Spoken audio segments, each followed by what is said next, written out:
Pursuit.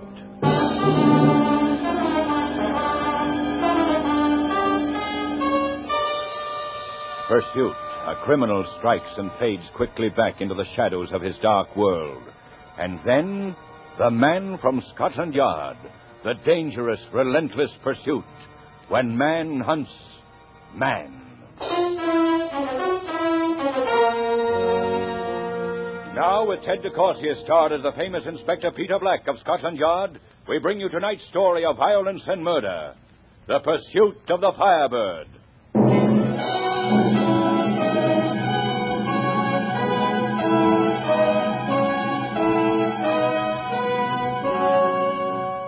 In crime fiction, coincidence seems to be the most popular motivating force when launching the heroic investigator into his usually ludicrous and often utterly fantastic involvements.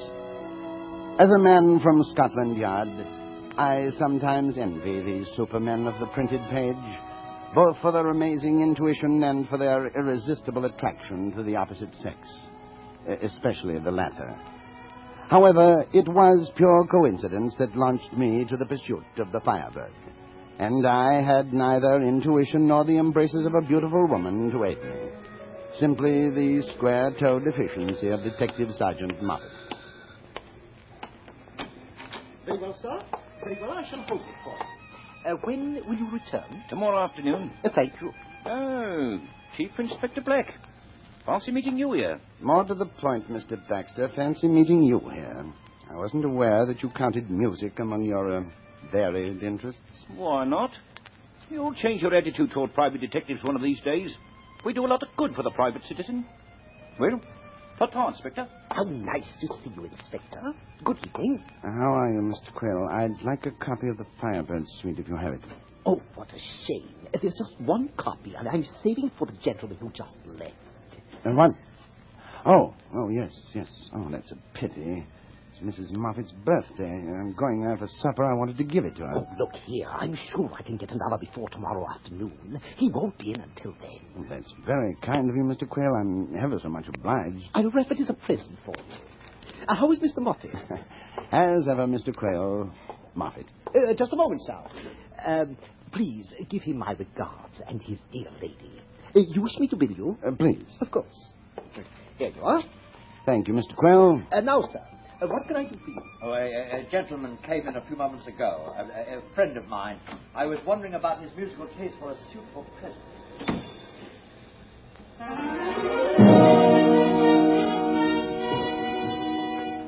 I noticed it was rather a lovely evening as I made my way to the tube station with Mrs. Moffat's birthday present tucked under my arm. The Moffats lived in a comfortable, solid house in Maida Vale. I always enjoyed my all-too-infrequent visits there. The sergeant's wife, a placid, happy soul, and the sergeant. Not the Moffat of Scotland Yard, but the Moffat of slippers and pipe of coal scuttle and fireplace. But my pleasant musings were marred by one fact. From the moment I left the record shop, I had been followed by the private detective Baxter almost to the door of Moffat's home.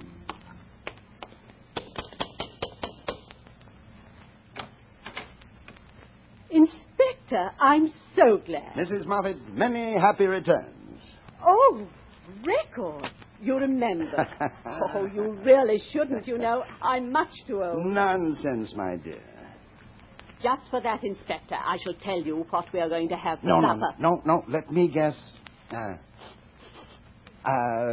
Veal and pork pie. Oh, you detective. Moffat! The inspector's here. Oh, hello, sir. Over there, Jiffy. Right down. Please make yourself comfortable.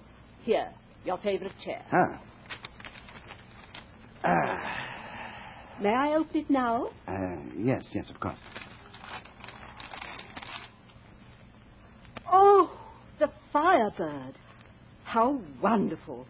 I'll put it on while I'm finishing supper. Well, sir, and what'll you have? Nothing, thanks, Moffat. I received a new fishing tackle catalog by post this morning, sir. Perhaps you'd like to have a look.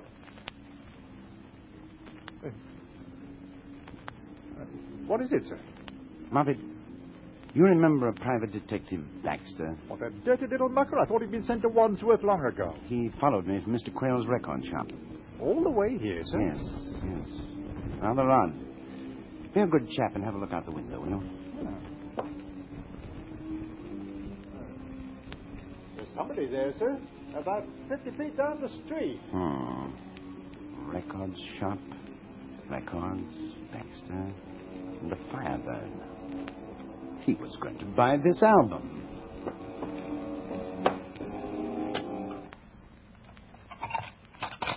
Moffat, why did you take it off? The inspector wants to see something. Anything wrong? No, dear, no. I'll be hanged. This one's a dud, no label. It looks like one of those, what the devil do they call them, transcription records. Private recording, you know. Oh, what a shame. Oh, I'm frightfully sorry, Mrs. Moffat. I say, do you think you can play it, Moffat? I'm not sure, sir, but I'll try.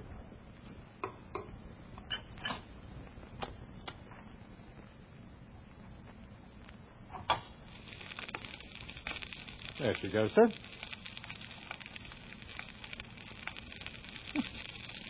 Doesn't seem to have anything on it, sir. Listen.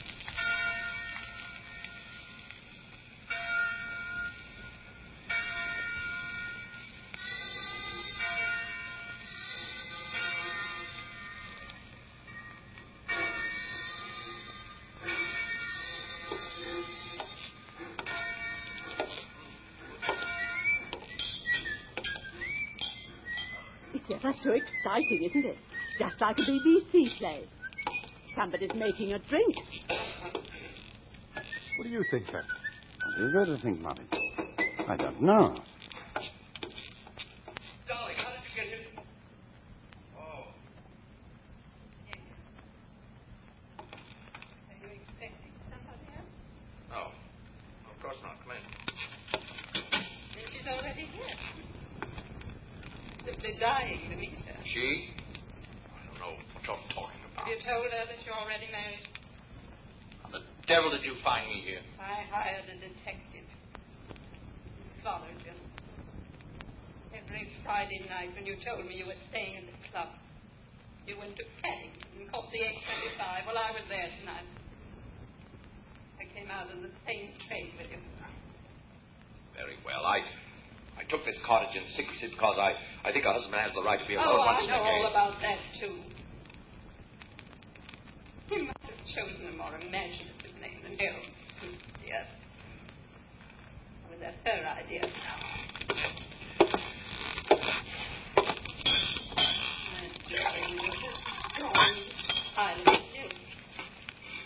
You behave that way with Dad. You've been so careful. Doesn't even travel on the same train with you. Hers just arrived. Now, look here, this isn't doing any good. Are you going to clear out, or shall I? Neither one of us will.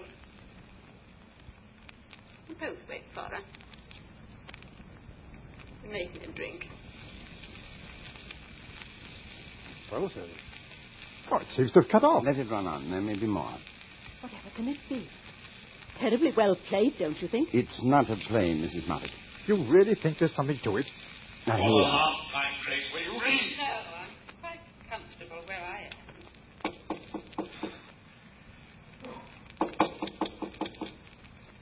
Well, Gilbert, you can't see the lady waiting outside. Ask her to come in.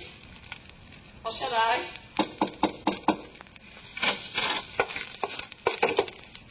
Come in, my dear. I'm Gilbert's wife. Grace, I warn you. Stay where you are. Grace!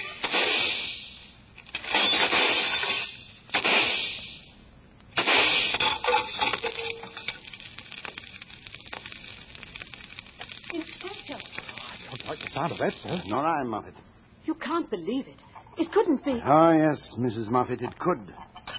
When did it happen? And where, sir? I'm terribly sorry, Mrs. Moffat. I'm afraid I shan't be able to share your birthday party. Poor dear. It's a shame you don't get a moment's peace. I'll take this album and get another for you tomorrow. I promise you that next time nothing will interrupt my visit. Oh, go on, Inspector. I'll bet you did it on purpose. You've probably got an appointment with a pretty blonde. Mrs. Moffat, tonight you are the only woman in my life. Moffat, why don't you say things like that to me? I don't have to. I'm married to you, old girl. Oh, you're terrible. No need for you to come out, Moffat. I can manage him alone. I don't see him, sir. Probably waiting for me down at the corner. Fog's coming in. Better phone the yard. Have them send a car out. Mr. Baxter is so interested in these records. We'll see what he has to say about them at the yard. Right, sir. I'll see you in the morning. Good night, Moffat. Good night, sir.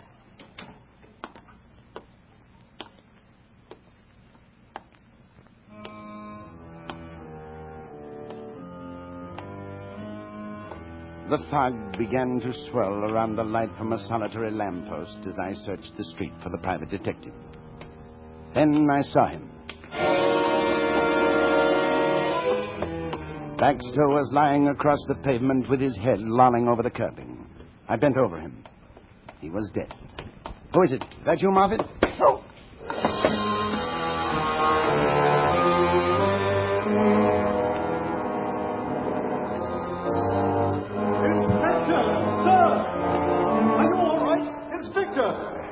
Inspector!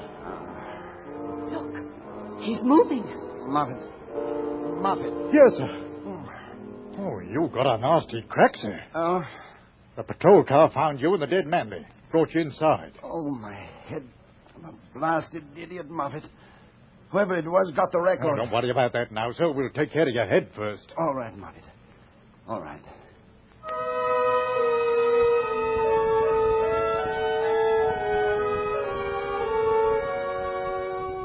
Next morning, in a foul mood and with a crashing headache, I went to Scotland Yard and put through a query on the deceased Baxter. I wanted information on his files, if any. Then, with Moffat, I returned to the record shop of Mr. Quayle on Wigmore Street.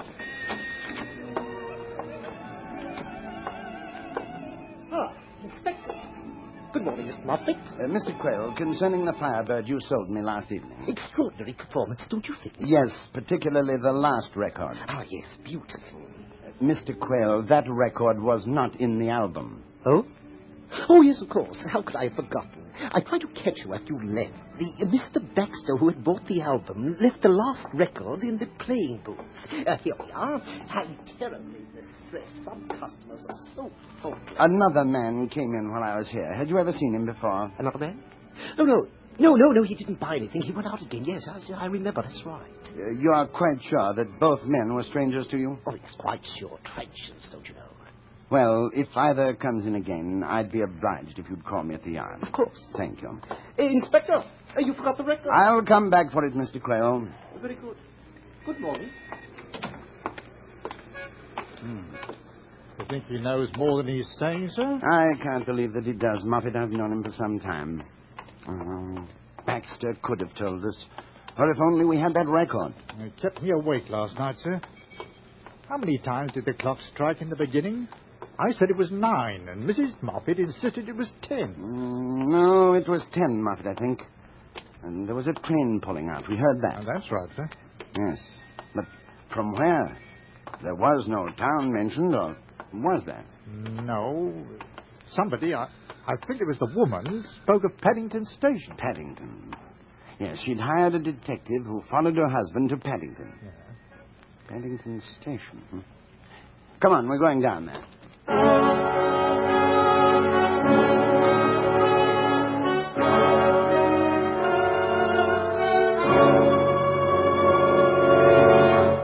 In just a few moments, we'll bring you the second act of Pursuit with Peter Black, the man from Scotland Yard. But first, a brief word of interest to all of us. Freedom of information is one of our most precious guarantees. And if we don't take advantage of it, well, it's like letting a tasty apple go to rot right in front of your eyes. For in a democracy like ours, the more the people know, the stronger our democracy is. As a serviceman and as a citizen, you have an obligation to your country to know the score and an obligation to yourself, too. It's easy and pleasant to fulfill that obligation.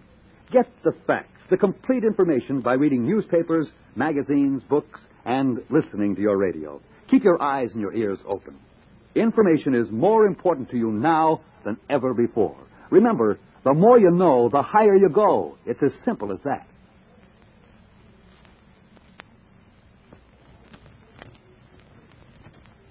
And now we return you to Pursuit and Inspector Peter Black of Scotland Yard.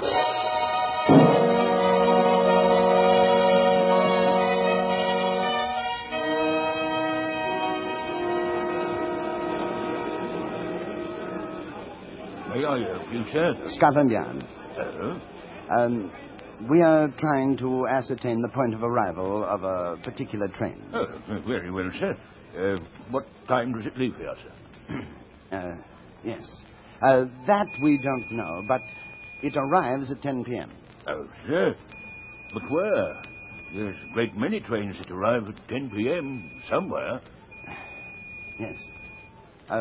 Wait a moment. Moffat, a departure time was mentioned on the record. Instead of going to the club on Friday evenings, the husband came to Paddington and caught the... What time was it, Moffat? I can't remember, sir. The husband was followed by a detective, came to Paddington, and caught the 8:25. Yes, that's it, sir. Right. Now, sir, what trains leave here on Friday night at 8:25? Friday night, just a moment, sir. Friday night, 8:25. Here we are. Paddington, High Wycombe. Leave Paddington at 8:25. Arrive, High Wycombe, 9:56. High Wycombe, that sounds like it, sir. No, Moffat. The husband left at 8:25, but he and his wife were already in the house when the other woman arrived at 10 o'clock. That was the train we heard. Yeah. But we are getting somewhere. What are the stops on the way to High Wycombe? Stops on the 8:25 train, sir? Well, none. Oh.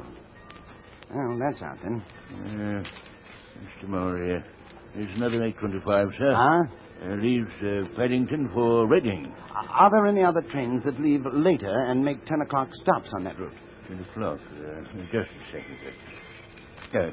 Here's one. Leaves at 9:15.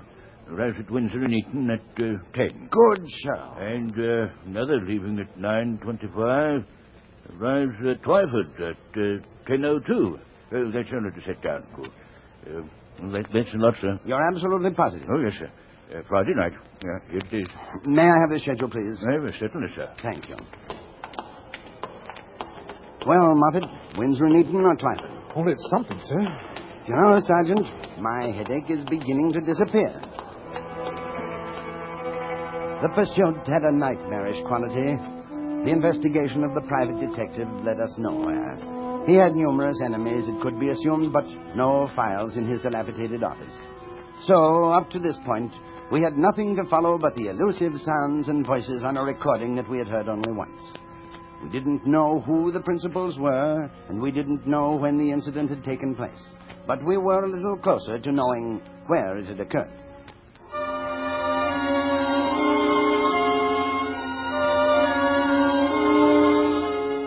Moffat and I spent a day questioning railway personnel and house-brokers at Windsor and Eton. When we had finished, the results were negative.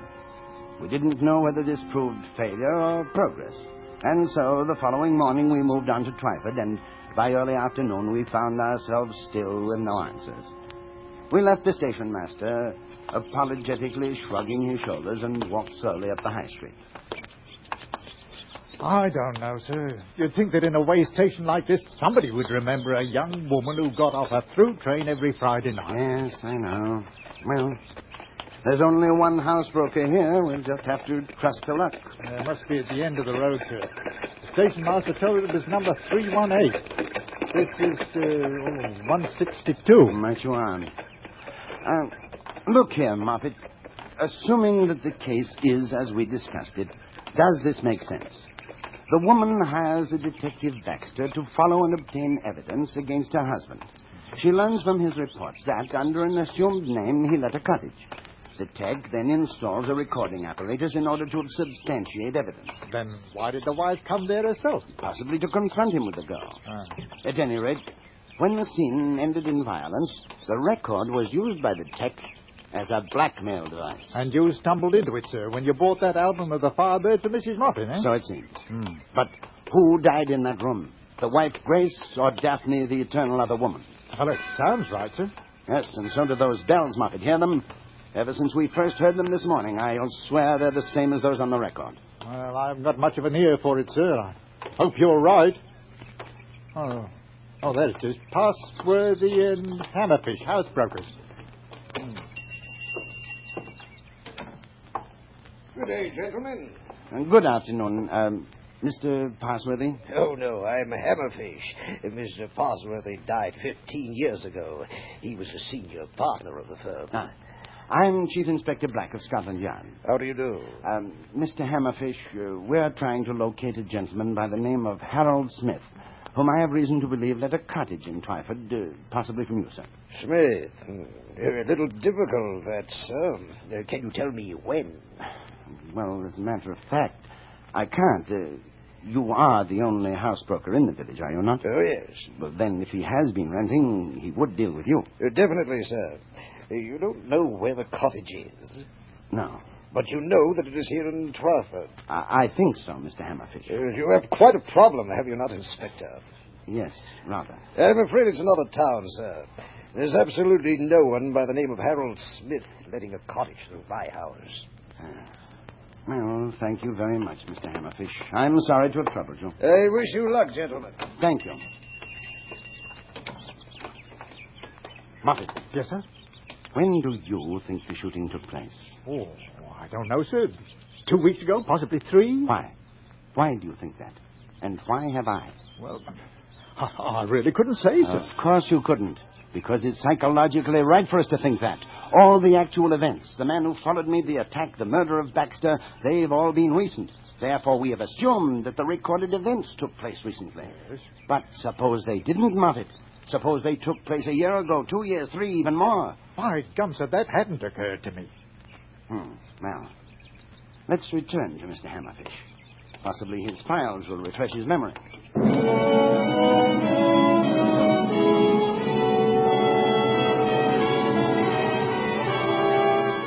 And they did. 10 minutes later, a page, filled with the Spencerian scrawl of Mr. Hammerfish, told us that Harold Smith had engaged a cottage on Millbridge Road in June of the year 1945.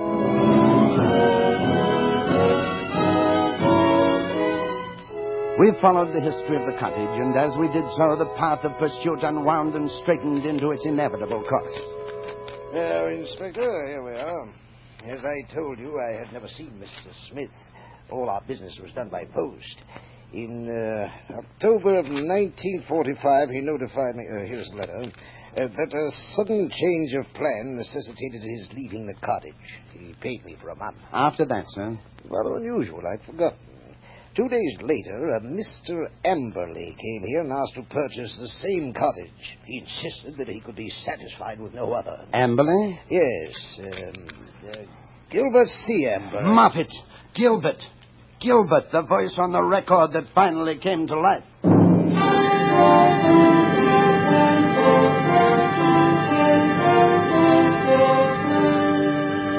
Moffat and I left Twyford by the first train, and an hour and 15 minutes later were in the yard. We consulted the files of missing persons for the year 1945, and then, when we had found what we sought, our case was all but complete. We were now ready to go to the address given to us by Mr. Hammerfish.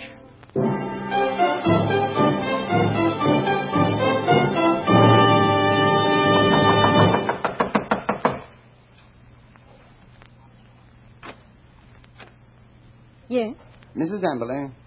Yes. Inspector Black of Scotland Yard. This is Sergeant Moffat. May we come in? Please do. Did you want to see my husband? If you don't mind. Not at all. You follow me. Thank you.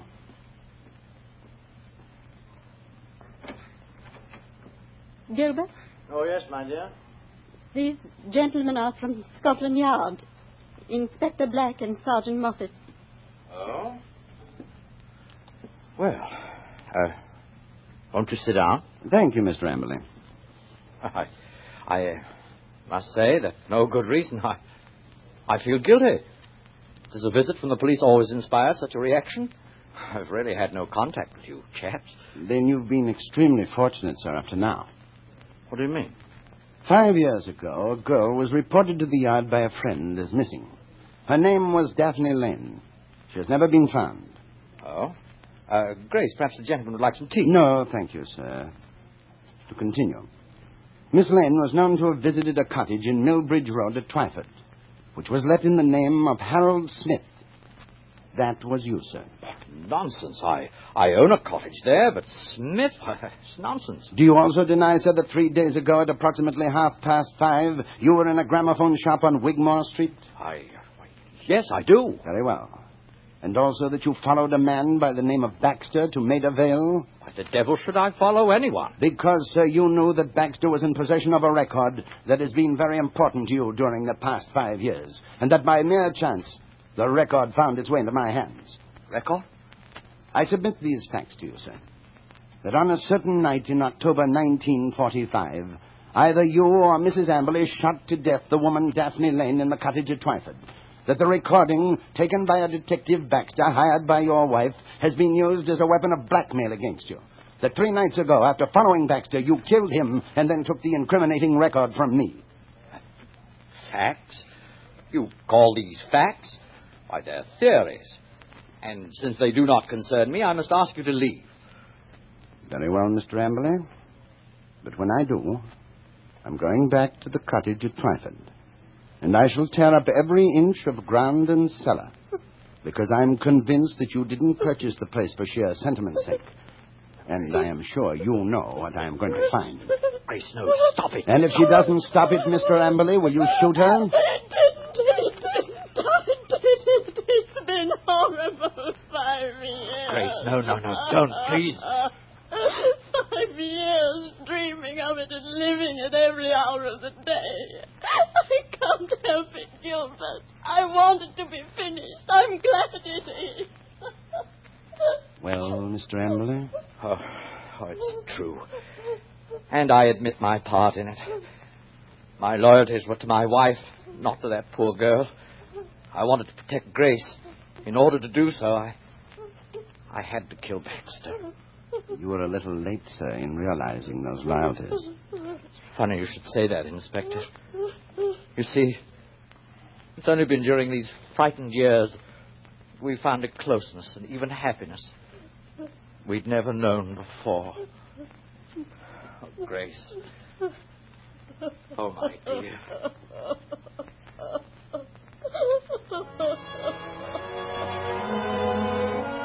And so a husband and wife who had been drawn together by murder spent their last few moments before their formal arrest. An arrest which would part them forever. Pursuit. And the pursuit is ended.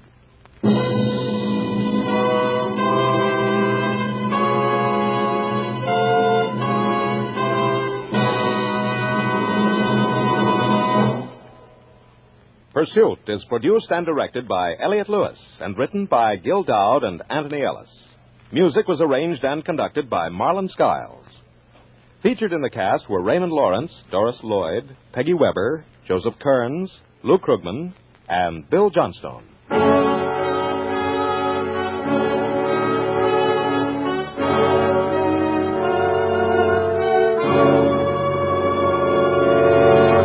Pursuit.